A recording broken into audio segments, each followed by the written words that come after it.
Bismillahirrahmanirrahim. Assalamualaikum warahmatullahi wabarakatuh.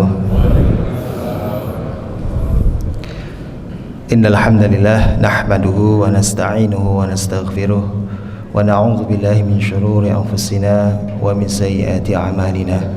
May yahdihillahu fala mudilla lahu wa may yudlil fala hadiya lahu. Asyhadu an la ilaha illallah wahdahu la syarika lahu wa asyhadu anna Muhammadan 'abduhu wa rasuluh. Allahumma salli wa sallim ala nabiyyina Muhammad wa ala alihi wa ashabihi ajmain, amma ba'du. Jamaah Masjid Al-Aman yang dirahmati Allah Subhanahu wa taala, alhamdulillah senang sekali bisa berjumpa kembali dengan keluarga Masjid Al-Aman yang saya cintai sangat karena Allah, dan atas wasilah doa-doa panjenengan semua, alhamdulillah saya bisa bertugas di Gaza selama 3 minggu dengan perjalanan sebulan, dan alhamdulillah semuanya dimudahkan oleh Allah Subhanahu wa taala. Karena waktu tidak lama, jadi 21 hari saya harus bercerita mungkin 15 menit ya. Semoga tidak mengurangi makna dan semoga Allah bantu saya dalam hal ini, karena ini adalah amanah yang disampaikan oleh keluarga Gaza kita. Ketika terakhir kami keluar dari sana, satu pesan mereka adalah tolong sampaikan salam kami kepada saudara-saudara kami di Indonesia. Dan pagi ini tadi sebelum subuh saya sempat WA-an sama saudara-saudara kita di sana. Saya sampaikan insyaallah pagi ini kita akan silaturahim dengan di masjid, jamaah masjid kami, yang jamaah ini konsisten mendukung dan mendoakan, ya tidak hanya mendoakan tapi juga mendukung perjuangan kalian di Gaza. Alhamdulillah, dan mereka senang sekali. Ini adalah hari pertama ya kami sampai di sana. Jadi ini daerah namanya di Khan Yunis ya. Kami ditempatkan di Khan Yunis di daerah Gaza Selatan.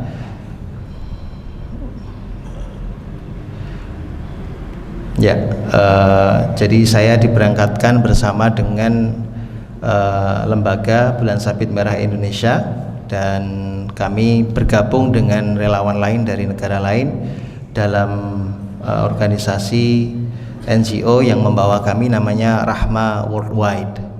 Dan ini kolaborasi antara PSMI dengan Rahma Worldwide, dan alhamdulillah saya ditakdirkan oleh Allah terpilih menjadi tim pertama dari PSMI yang masuk. Dan saya bersama dengan Dr. Dani, ini beliau ini 53 tahun, punya cucu 4 ya, alhamdulillah, dan hafal 20 juz, masya Allah. Saya dipertemukan dengan seorang yang sangat soleh.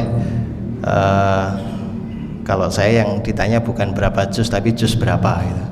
Kalau beliau berapa juz itu 20 juz, alhamdulillah. Nanti kami akan cerita bagaimana interaksi Quran ya warga Gaza, masya Allah ya. Begitu kita bisa menyimpulkan bahwa nantinya ya, ini saya sampaikan di awal, bahwa yang menguatkan warga Gaza, keluarga Gaza kita itu tidak lain hanyalah Al-Quran. Nanti akan saya sampaikan beberapa kisah ya terkait dengan ini. Nah, ini adalah kami yang berada di satu gedung ya yang masih berdiri, dan kami ditempatkan di lantai 3, dan pemandangannya di belakang seperti ini. Maaf ya, kita bisa lihat ini pemandangan kalau agak siang ya. Nah, ini kalau sore, ini sore menjelang sunset, dan ini adalah pantai Gaza. Jadi panjenengan semua bisa melihat bahwa dari titik ini sampai ke sana tidak ada bangunan ya. Yang bangunan ini memang 95% hancur ya, ada 1-2 bangunan yang masih, tapi tidak ada satupun bangunan yang masih berdiri tidak mengalami kerusakan. Jadi semua disentuh oleh kerusakan, baik itu bekas artileri dari serangan rudal ataupun dari kaliber tembakan tank. Jadi kalau saya kemarin foto cuman sama istri saya, belum dipindah ke laptop. Jadi foto-foto ini saya ambil, kemudian saya kirim ke istri dan ke pengurus yayasan kita, lalu saya hapus di HP, karena sewaktu-waktu kalau in case ada terjadi penangkapan dan sebagainya, itu HP itu aman itu. Jadi tidak ada dokumentasi yang membuat Israel melakukan alasan apapun. Jadi saya simpan tuh, foto itu, saya langsung kirim, langsung hapus, kirim, langsung hapus, sehingga HP saya bersih. Tapi ya ini ada foto sebenarnya di samping tembok sini itu ada rentetan peluru ya, dan di atas ini kaca ini tidak ada, jadi jendela itu diganti dengan plastik ya, karena kacanya sudah pecah, dan karena pemboman itu terjadi 24 jam selama 7 hari tidak berhenti, sehingga kalau getaran itu kadang membahayakan. Kalau ada kaca, kita tidur di situ, getaran gitu bisa pecah dan kacanya justru mengenai kita, sehingga diganti dengan plastik gitu. Jadi kalau ada bom itu cuman kena anginnya aja bus gitu ya, sama getarannya, itu kaca lebih aman gitu. Kalau ditanya bagaimana kondisi di sana, ya secara umum saya bisa menyampaikan bahwa serangan itu terjadi 24 jam tidak berhenti ya, 7 hari itu tidak pernah berhenti. Dan ini salah satu yang sempat kita rekam suaranya saja. Sebenarnya ada video-video yang ada gambarnya, tapi karena kita momen bom itu kita nggak pernah tahu. Nah ini pas sholat subuh niatnya merekam bacaan imamnya gitu. Jadi ini Dokter Dani meletakkan HP-nya di depan, tapi qadarullah mendapatkan satu kondisi di mana kita bisa memberikan syahadah, kesaksian bagaimana bom itu begitu dekat dengan kita. Itu setiap hari seperti ini. Ini rakaat kedua sholat subuh. Ini di masjid di rumah sakit yang kami tempati.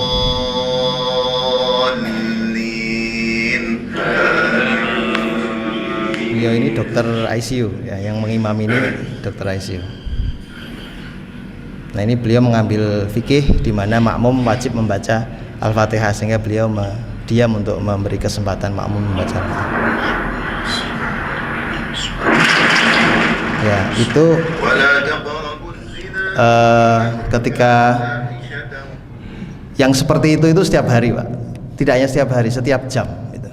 Setiap jam itu selalu ada.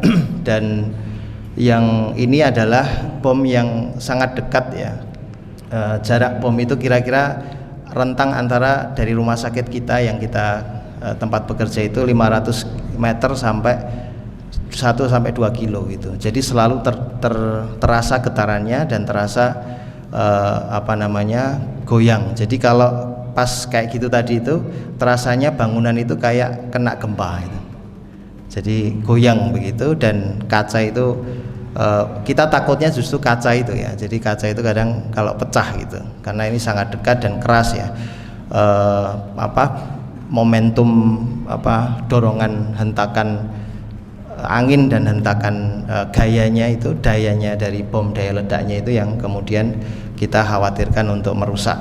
Beberapa mes di tempat kami sudah rusak ya, bukan kena bomnya langsung, tapi hanya kena getarannya saja gitu. Jadi kemarin sempat ada beberapa perbaikan yang harus dilakukan.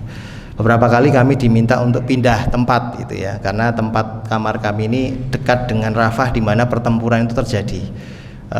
Tapi karena sudah nyaman tidur di situ daripada bolak-balik ya, saya sama Dokter Dani menyampaikan ya sudah di sini aja, Bismillah itu. Akhirnya tetap tidur di situ, dan ya alhamdulillah semua dimudahkan oleh Allah Subhanahu wa taala. Baik jamaah sekalian, saya mengawali dengan sekali lagi bahwa Allah Subhanahu wa taala menyampaikan a'udzubillahi minasyaitonirrajim, subhanalladzi asra bi 'abdihi lailan minal masjidil haram ilal masjidil aqsa barakna haulahu. Kata Allah, Maha suci Allah yang telah memperjalankan hambanya dari Masjidil Haram menuju Masjidil Aqsa, yang kata Allah barakna haulahu, yang diberkahi sekelilingnya.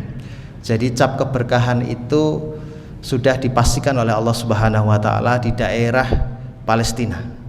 Selain Mekah, Madinah, daerah yang dipastikan keberkahannya adalah Masjidil Aqsa dan barakna haulahu, dan sekelilingnya termasuk Gaza ya. Maka niat kita datang ke sana tuh ngalap berkah Pak ya. Jadi mencari keberkahannya Allah Subhanahu wa taala yang sudah dicap oleh Allah. Jadi ini tidak bisa dibantah karena Allah sendiri yang sudah menjamin. Kata Allah apa? Linuriyahu min ayatina, untuk kami tunjukkan ayat-ayat kami. Jadi alhamdulillah di sana yang kami dapati itu masya Allah, itu betapa kebesaran Allah Subhanahu wa Ta'ala itu ditunjukkan berkali-kali di depan kami. Ini adalah sebuah tempat, panjenengan kalau bisa melihat menikah gambar napa Bapak Ibu, gambar napa menikah kelihatan ya? Oh alhamdulillah sudah bisa turun layarnya. Itu gambar Masjidil Aqsa. Boleh ditebak Pak, ini kira-kira di wilayah mana ini? Di rumah saya atau di ini di wilayah, ini pos pemeriksaan kami pertama di pos militernya atau pos perbatasannya Israel di Allenby, antara perbatasan antara Yordan dengan daerah pendudukan Israel. Bisa panjenengan, ini saya candid ya, karena tidak boleh, saya diperingatkan 2 kali ngambil foto itu, yang ketiga dapat piring cantik mungkin, makanya saya sembunyi. Tapi sampai Indonesia saya baru tahu bahwa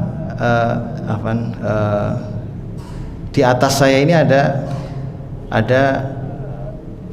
ntar dulu biar enak kursornya. Nah ini ada CCTV itu, saya baru paham itu ternyata candid tapi di atasnya CCTV itu.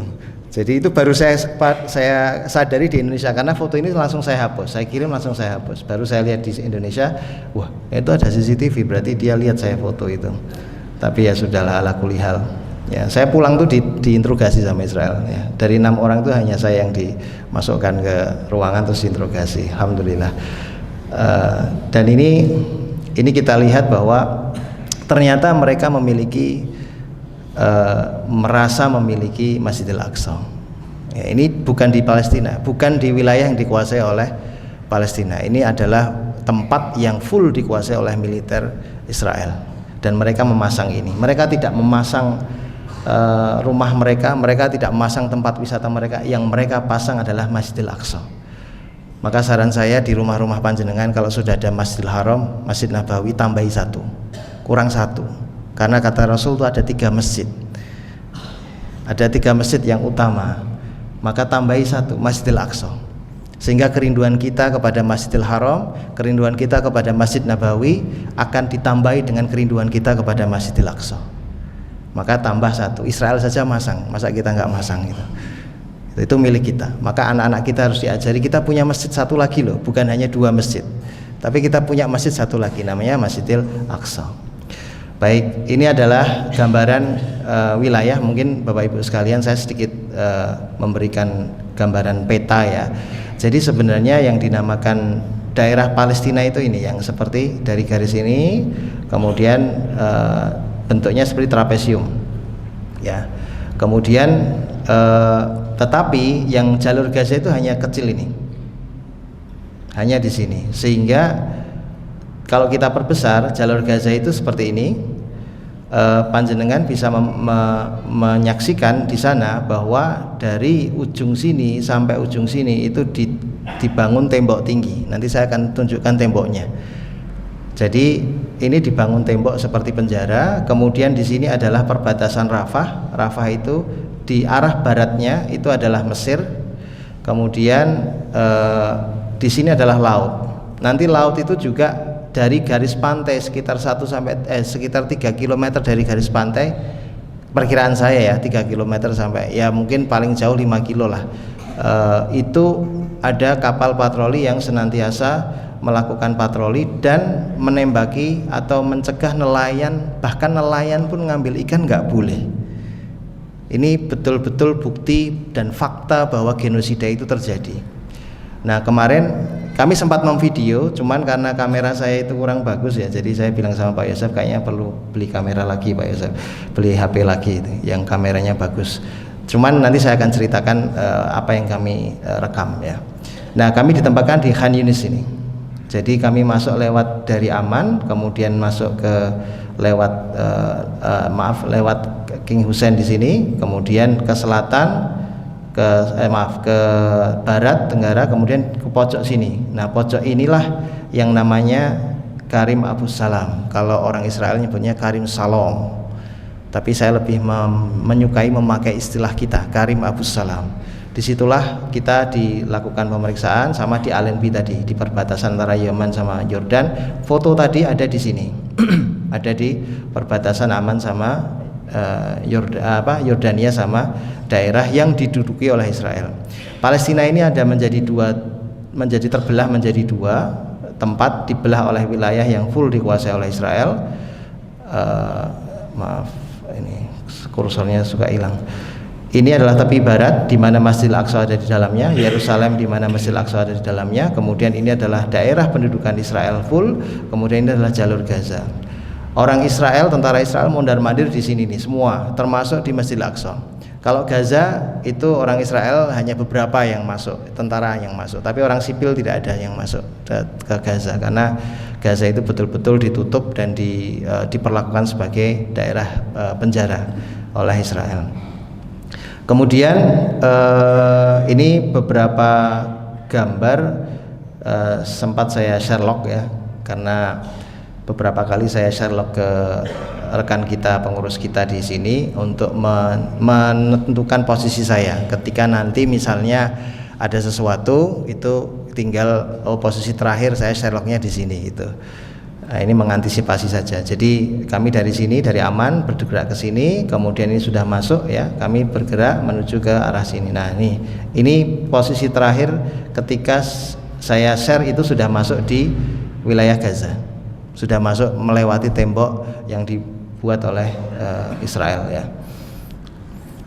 Nah di Khan Yunis sebenarnya ada beberapa rumah sakit, tetapi yang beroperasi sekarang hanya 2 rumah sakit. Satu namanya Rumah Sakit Nasser, kemudian yang satu Rumah Sakit Eropa atau European Gaza Hospital atau Uruba kalau bahasa Arabnya. Nah saya ditugaskan di sini di Rumah Sakit Uruba. Ini dekat dengan Rafah.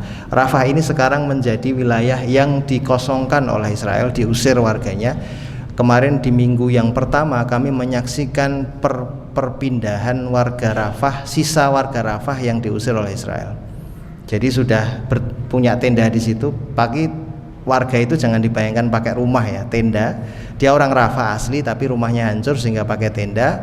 Kemudian disuruh pergi lagi, disuruh ke Khan Yunis. Jadi Khan Yunis ini semakin padat. Jadi apa yang mereka lakukan, dari arah utara mereka mendesak warga Gaza ke selatan, dari arah selatan mereka mendesak warga Gaza ke utara. Jadi dimampatkan di tengah. Nah, mereka mengatakan bahwa Mawasi atau Khan Yunis itu wilayah hijau. Tapi demi Allah Pak, saya saksikan sendiri, demi Allah, setiap hari itu namanya Mawasi itu tidak pernah lepas dari misil dan rudal yang dijatuhkan di situ. Dan itu tenda yang disasar. Jadi bukan bangunan. Ya bangunan kalau ada memang itu, tapi mayoritas karena mereka ada di tenda, yang disasar adalah tenda. Dan kami saksikan sendiri bagaimana korban-korban itu waktu datang ke rumah sakit dari tenda-tenda itu. Nah ini tim kami waktu itu berada di Yordania. Yordania itu adalah Urdun, ini tempatnya pemuda kahfi ya. Jadi ada Goa Kahfi itu ada di Yordania, termasuk Laut Mati ya, sebagiannya dari wilayah Yordania, sebagiannya di wilayah di Israel, wilayah Palestina sebenarnya yang diduduki oleh Israel. Kami berenam. Jadi begini Bapak Ibu sekalian, memasuki Gaza itu adalah seperti kita masuk ke sebuah penjara besar, sehingga penjajah itu menyeramkan ya kondisi untuk masuk. Sebagai contoh, jadi orang yang masuk itu dibuat sulit dan dibuat capek, dibuat kapok. Jadi kami itu sebenarnya 12 orang. Sudah di-approve, sudah di ACC, katanya sudah di ACC oleh penjajah, 12 orang silahkan masuk. Kita sudah cek, kami diminta mengumpulkan Instagram, makanya Instagram saya hapus-hapusi itu. Kami diminta untuk mengumpulkan CV, dan diminta untuk mengumpulkan nama ayah sampai nama kakek siapa gitu. Mau dilacak ini keturunannya siapa gitu. Ya untung mereka nggak kenal kakek saya ya. Lalu di-approve 12 orang. Ada dari Amerika, dari Inggris, kemudian dari Indonesia saya sama Dr. Dani, kemudian dari Yordania. Ada 4 negara. Lalu kami sudah diminta untuk kumpul di kota Aman di Yordan. Kita tidak tahu jam harusnya kita masuk Gaza itu tanggal 27 Maret. Tanggal 26 Maret malam ba'da Isya sekitar jam 8 jam 9 waktu setempat, kami diberikan informasi ke pengumuman bahwa dari 12 orang itu 6 orang dicoret. Itu H-1 malamnya. Jadi besoknya pagi harus masuk, malamnya itu dicoret 12 orang. Yang tim kedua kemarin yang operan sama yang shift-shiftan sama pergantian sama kami itu 22 orang yang akhirnya yang H-1 yang di ACC cuma 9 orang. Jadi sebelumnya sudah 22 orang, itu kemudian menjadi 9 orang. Kalau hanya jaraknya hanya Sidoarum sama Sidomoyo enggak apa-apa Pak, pulang dekat. Lah ini loh jauh-jauh dari Amerika datang, sudah sampai situ malam-malam dapat pengumuman namanya dicoret. Akhirnya kan dia kebuang tuh tiket, semua bekal, semua termasuk dia Israel itu sampai mikirkan mereka ini kan kalau datang ke sini pasti ninggalin kerja, harus izin cuti, itu kan tidak mudah. Makanya banyak relawan yang kemudian mundur karena cutinya nggak bisa gitu. Karena apa? Karena di ghosting ya, tidak diberi kepastian. Bahkan ketika setelah diberi kepastian pun H-1 masih disortir lagi. Jadi memang betul-betul dikerjain ya. Kemudian kita tidak boleh membawa apapun kecuali badannya dan apa yang kita butuhkan untuk dirinya. Jadi saya nggak boleh membawa obat-obatan untuk saudara-saudara kita. Saya nggak boleh bawa makanan, bahkan makanan kecil untuk anak-anak itu kami nggak boleh. Jadi kami hanya boleh membawa diri kita, barang untuk diri kita dan uang sejumlah maksimal $300. $300 itu sekitar 5,5 juta dalam 2 minggu. Padahal harga di Gaza barang-barang itu naik 20 kali lipat. Timun yang kecil itu 1 kilo, jamaah sekalian, itu harganya $15. Dan itu pun kalau ada stoknya. Gula di minggu terakhir kami sudah kesulitan mendapatkan gula. Ya, berkah untuk yang DM ya. Jadi gulanya sudah tidak ada, susah mendapatkannya. Harganya kalau $15 itu ya berarti sekitar 300-an ribu 1 kilo kecil. Sirup jeruk begitu yang 1 liter itu harganya $10. Sirup-sirup yang kalau di sini harganya paling 15.000, 20.000 gitu. Di sana harganya sudah mencapai $10. $10 itu ya sekitar 170 sampai 200.000. Itu satu kecil. Jadi bayangkan kami punya uang hanya $300 gitu. Untuk kami memang dibuat nggak nyaman. Nah ini gambaran di pos pertama Israel ya. Ini saya liriknya bukan lirik siapa-siapa, bukan. Ini saya ngelirik karena saya kamera itu kan candid ya. Jadi saya memeriksa apakah ada petugas yang mengunangi saya kalau pas foto gitu. Jadi saya ngelirik petugas itu ada nggak itu. Ini candid ya. Nah ini adalah saya bilang sesumbar mereka. Jadi ketika kami masuk ke perbatasan itu, kita diberikan custom bahwa kita di sini tertulis kita boleh membawa satu orang itu 2.000 dinar Jordan yang setara dengan bukan 300, $3.000. Jadi kita dikerjain Pak. Ngomongnya sebelumnya 300, begitu masuk dia ngomong enggak, kamu bisa bawa 3.000. Tuh. Jadi memang dibikin emosi gitu. $3.000 dan waktu itu tas saya dibuka, dicek kamu bawa uang berapa. Gitu. Alhamdulillah kami lolos dan dia waktu itu sempat sesumbar begini ya sesumbar bahwa nanti kalau kamu ketemu orang Hamas bilang bahwa kami akan menemukan dia gitu. Dia bilang begitu. Ya itu ancaman-ancaman yang biasa dilakukan dan kami sudah di briefing kalau begitu tenang aja, enggak usah ditanggapi. Alhamdulillah kami tidak menanggapi dan kami diberikan satu kertas permit tidak dicap ya, karena ada beberapa negara yang bermasalah kalau ada cap Israelnya, maka kita hanya dikasih kertas. Jadi di paspor kita tidak ada cap bahwa kita pernah masuk Israel. Ini cap kertas yang lepasan. eh, mumpung berada di wilayah pendudukan Israel, ya, wilayah Palestina yang dijajah Israel, yaitu di daerah yang diaku sebagai negara Israel, sama di daerah tepi barat. Nah, ini tepi barat. Saya sempat memvideo. Nah, bapak-bapak, ibu-ibu sekalian, jamaah sekalian, saudara-saudara sekalian, bisa melihat ini ada satu kota dan di sini ada tembok, nggih. Panjenengan bisa lihat ada tembok. Ada tembok yang panjang. Ini, nggih. Tembok panjang, nggih. Nah, ini bukan tembok perumahan, Pak, real estate bukan. Itu tembok yang dibangun Israel. Ini kampung Arab. Jadi dibangun Israel sepanjang jaraknya itu dari Jakarta sampai Surabaya, Pak, temboknya. Kalau panjangnya meliuk-liuk begitu. Dan kami ngobrol sama driver di dalam, drivernya orang Palestina. Dia mengatakan kalau orang punya register di kampung ini, kalau mau keluar dari kampung ini, itu dia harus punya izin dari Israel, bahkan ke kampung tetangga yang juga ditembok. Nah, makanya pernah panjenengan kalau pernah mendengar berita ibu-ibu hamil saudara-saudara kita di tepi barat yang kemudian lahir di jalan Allah, yang kemudian meninggal karena perdarahan, karena mereka tertahan tidak bisa ke rumah sakit, atau di sini posnya terlalu banyak sehingga ketahan untuk pertolongan medisnya untuk keluar karena rumah sakitnya berada di luar kampung mereka. Nah, ini yang ada di gambaran yang ada di sana. Nah, ini adalah wilayah yang diambil, dicaplok oleh Israel, dan bendera Israel itu ada di mana-mana, termasuk di Baitul Maqdis di Yerusalem, yang seharusnya itu wilayah yang mereka bilang sebenarnya masih punya Palestina, ya, tapi tetap dicaplok mereka. Bendera-bendera Palestina itu tidak ada, Pak, di sini. Yang ada adalah bendera Israel.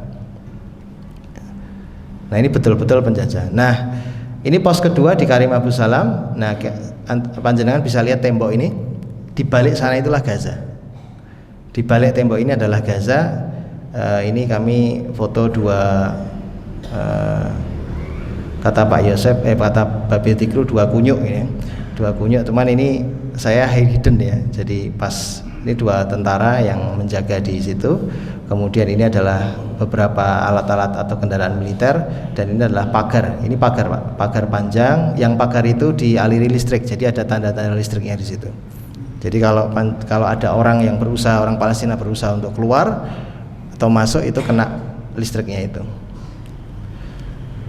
Nah, ini sempat saya video sebentar karena kita waktu masuk gerbang ini masuk Gaza. Nah, ini sudah di wilayah pemeriksaan terakhir untuk sebelum masuk Gaza. Jadi ada lobi yang terbuka begini. Ini ada tentara Israel. Kami akan diperiksa satu-satu di situ, baru nanti kita masuk ke Gaza.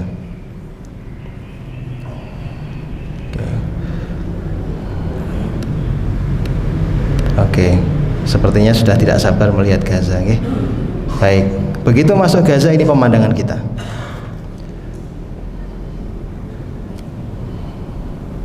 Ini adalah di kota Rafah, ya, menjelang Khan Yunis. Ini bukan karena gempa, ini adalah karena kezaliman manusia.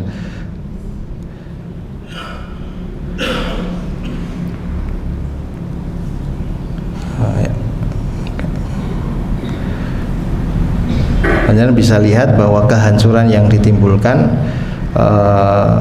ini masih ada bangunan-bangunan yang berdiri tapi mengalami kerusakan. Kalau lihat ada titik-titik, itu adalah titik-titik bekas peluru, ya, bekas peluru dan shrapnel. Jadi bomnya mereka itu kalau dia jatuh, isinya bom itu ada logam, Bapak Ibu sekalian. Nanti saya tunjukkan satu pasien yang kena logam itu. Yang itu salah satu dari sekian banyak pasien.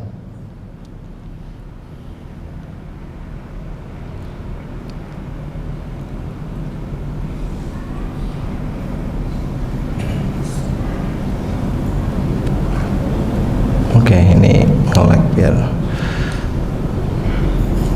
baik. Baik, ini adalah nah ini yang saya mau tunjukkan, ada kapal. Afan, ini karena saya zoom jadi resolusinya jadi jelek banget.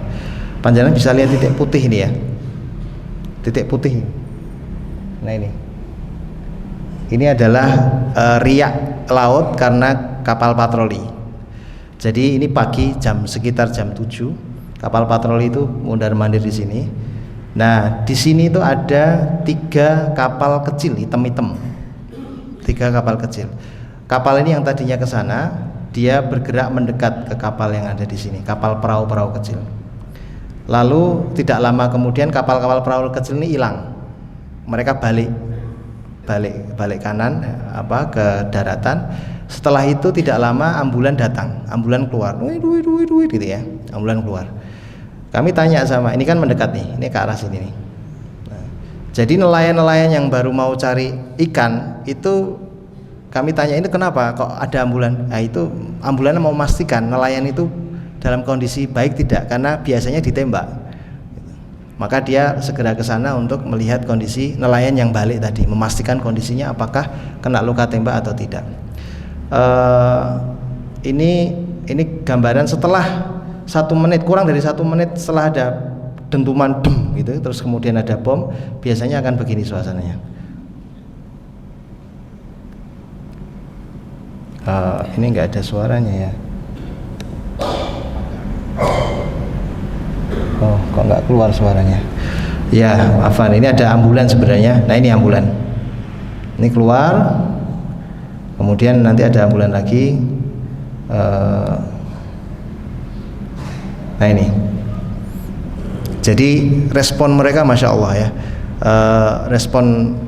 Respon emergensinya tim medisnya Gaza itu luar biasa. Kurang dari 1 menit itu ambulan sudah langsung, begitu ada dem gitu dia tahu lokasinya, oh di sana, dia langsung keluar.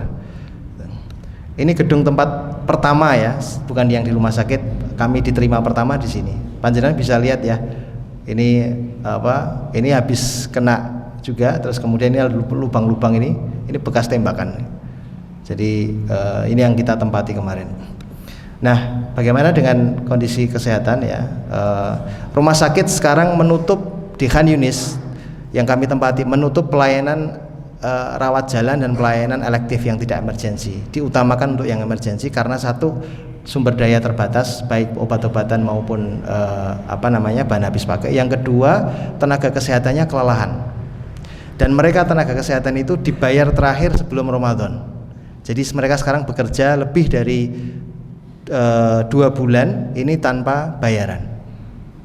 Nah, kita bisa lihat ini adik kecil kita ini umur 5 tahun.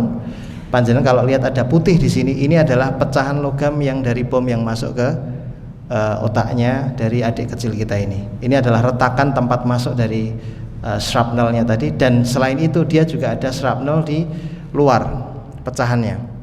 Pecahan itu, ini adik ini lumpuh di sebelah kiri. Ini makanya dia bawa diginiin itu karena lumpuh, nggak bisa gerak. Nah, shrapnel itu, logam itu panas, Ibu sekalian, jamaah sekalian. Jadi kemarin ada cerita, ada seorang pasien yang dia kehilangan keluarganya. Jadi waktu itu daerahnya dibom, kemudian salah satu keluarganya kena di lehernya. Kemudian dia bawa ke rumah sakit, akhirnya syahid, insya Allah syahid di UGD, meninggal. Kemudian dia balik lagi, setelah mengurusi jenazah keluarganya ini, dia balik lagi ke tenda tempat dia tadi bom itu jatuh. Itu masih ada serpihan-serpihan logam dari bom itu, dari shrapnel yang ada di isinya bom itu. 1 jam itu dia coba bersihkan, karena niatnya bersihkan tempat itu. Dia pegang dengan tangan kosong, tangannya itu melepuh, Pak. Jadi 1 jam itu masih panas. Bisa dibayangkan saat kejadian kemudian masuk ke dalam jaringan tubuh kita, selain dia meropek, panasnya itu membakar di dalam. Maka pasien itu rata-rata, pasien itu kalau kerusakannya berat, ini kecil termasuk shrapnelnya, kadang-kadang ada yang besar. Yang besar begitu biasanya orangnya koma, terus ya di ICU tidak bisa diapa-apakan karena kerusakan otaknya sudah berat. Nah, ini beberapa contoh ya. Ini satu pasien, Pak. Ya, satu pasien itu ada multiple injury. Ya. Ini masih remaja ya. Ini luka shrapnel yang masuk di kepala. Kemudian ini adalah bekas operasi yang maaf, ini 2 pasien, ini yang satu, terus ini yang pasien kedua, ini adalah bekas operasi yang terinfeksi sama ada patah tulang. Ini titik-titik ini adalah pecahan dari bekas pecahan-pecahan dari bom yang dia kenai. Nah, ini adalah pasien yang kami tangani. Saya ditempatkan di bedah saraf sehingga yang kami dapati pasien-pasien yang memerlukan operasi seperti ini. Ini anak-anak ini Pak, semua Pak.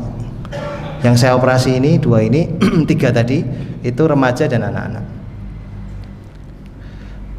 Ini malam-malam jam 9 malam ada ledakan, kemudian kami dipanggil karena ada sito, ada emergensi kami operasi. Ini seorang gadis umur 14 tahun, telinganya sobek karena kena shrapnel. Kalau ini umur saya lupa ini umur berapa, tapi masih remaja. Kita bisa lihat ini ada bengkak karena otaknya mengalami trauma ya. Ya, ini saya hanya memberikan beberapa pasien yang kita tangani. Ini di ICU Pak. ICU-nya penuh dan semuanya begini kondisinya. Semuanya begini, semuanya berbalut semua kepalanya, dan tidak hanya itu, dia biasanya ada entah tangannya, entah kakinya, entah diamputasi, entah perutnya. Pokoknya tidak satu, tidak tunggal. Karena bisa bayangin kalau bom ya pasti banyak. Ini malam ketika ada ledakan ya. Kemudian alhamdulillah ini kami donor darah. Ini menarik cerita donor darah ini. Orang Gaza itu sangat senang donor darah. Makanya darahnya stoknya kalau normal sebenarnya berlebih. Cuman kemarin itu stoknya sudah mulai hilang, bukan karena mereka nggak mau donor darah Pak, karena syarat untuk donornya nggak terpenuhi. Donor di sini di mereka itu HB minimal 15. Alhamdulillah saya 15 kemarin, pas 15 sehingga saya bisa donor. Mereka bilang petugas donor itu, petugas yang mengambil darah itu, orang Gaza sekarang kalau mau donor tuh HB-nya cuma 11, 10, 9 itu. Kenapa? Malnutrisi Pak. Jadi mereka pengen donor tapi nggak ada gizi karena bantuan tidak ada, nol. Jadi akses lewat perbatasan ya, saya sampaikan akses lewat perbatasan Rafah maupun lewat sisinya Israel itu diblok total, tidak ada satupun truk yang masuk. Jadi hanya orang saja nggak bawa apa-apa. Oke, ini teman-teman kita. Saya akan cerita sedikit tentang sebagai penutup ya. Nanti insya Allah moga-moga di lain waktu kita bisa elaborasi. Tapi satu hal bahwa satu yang kami lihat di sana itu tanda-tanda kemenangan insya Allah sangat jelas. Bahwa orang Gaza ini saya sampaikan, ini namanya Abu Zuhair. Abu Zuhair ini adalah admin Pak, jamaah sekalian, admin. Dia bagian pengadaan dan dia marbot masjid di rumah sakit Eropa. Ini masjid yang tadi yang ada suara dentuman tadi, ini masjidnya. Ini masjidnya. Ini bukan tembok apa namanya? Bukan tembok bata, tapi ini hanya partitur. Nah, ini saya Afan nggak sempat menanyai namanya.